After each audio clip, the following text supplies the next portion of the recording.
మీరు అబ్దుల్ సలాం తీసుకొచ్చిన విషయం మీకు తెలియదా? పోలీస్ స్టేషన్కి 42 రోజులు జైల్లో పెట్టిన విషయం మీకు జ్ఞాపకం లేదా? అదే సమయంలో మీరు 42 రోజులు జైల్లో పెట్టి మళ్ళా కేసు పెడతామంటే భయపడిపోయి ఆటోలో జరిగిన దొంగతనం కూడా అతను బెదిరించి బెదిరించిన తర్వాత అతని ఆత్మహత్య చేసుకున్న తర్వాత ఏ విధంగా స్పందించారు పోలీసులు? అక్కడ హెడ్ కానిస్టేబుల్ గారు, సిఐ గారు, అక్కడ ఎస్ఐ గారు, అక్కడ డిఎస్పీ గారు, ఎస్పీ గారు ఏ విధంగా స్పందించారు?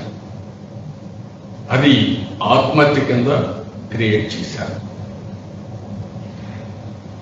ఆ తర్వాత వాళ్ళంతా ఆ ఫోన్ తీసుకొని అందులో ఉండే వీడియో రిలీజ్ చేసే వరకు ప్రపంచాన్ని మీరు మభ్యపెట్టే పరిస్థితికి వచ్చారు. ఆ వీడియో కానీ బయట పెట్టకపోతే అది ఆత్మహత్య కిందనే చిత్రీకరించబడేది. ఏదో కుటుంబ కారణాలు, వాళ్ళు చనిపోయారు, ఎవరిదైతే తప్పలేదు. అది జరిగిన తర్వాత మీరు చేసిన పని అని అడుగుతున్నాను. నేను ట్వీట్ ఇచ్చే వరకు మీరు యాక్షన్ తీసుకోలేదు. నేను ట్వీట్ ఇచ్చిన తర్వాత అప్పుడు మీరు కథలకు వచ్చి ఏదో ఒక విధంగా ఇది ఒక పెద్ద ఇష్యూ అవుతుంది, మైనారిటీలో అభద్రతా భావం వస్తుంది, మనకు వ్యతిరేకత వస్తుందనే ఉద్దేశంతో ఒక తప్పుడు కేసు పెడతారు.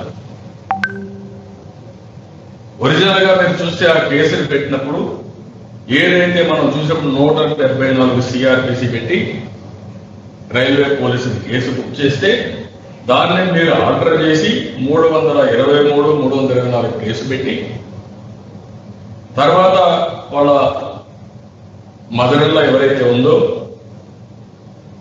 ఏవైతే మబ్బుని నల్లబండ ఆవిడిచ్చిన స్టేట్మెంట్ తీసుకొని 161 స్టేట్మెంట్ రికార్డ్ చేసి వేగ్ అలిగేషన్స్ పెట్టి మీరు కోర్టులో పెడితే అది నిలబడకుండా చేసుకోవడానికి ముందే కుట్రబన్ని కేసు పెట్టినట్టు ఉండాలి, వాళ్ళు బెయిల్ చేసేయాలి, కేసును కొట్టేయాలి. ఇది ఎక్కడ తప్పుడు విధానం అడుగుతున్నాం?